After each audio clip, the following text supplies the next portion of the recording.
জীবনটা ছেড়ে দিয়ে কখন যেন পাখির ডানা নিয়ে উড়েছি দক্ষিণের হাওয়ায়। এদিকে সে আমার শব্দের শব কাঁধে নিয়ে চিতা সাজিয়েছে। বহ্নিমান চিতা থেকে লাল দাহ ক্রমে স্বর্গের উদ্দেশ্যে উড়ে যায়।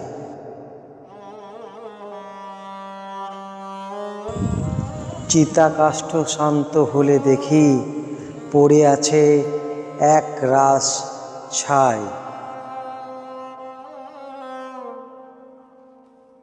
শব্দেরও কি এই পরিণাম?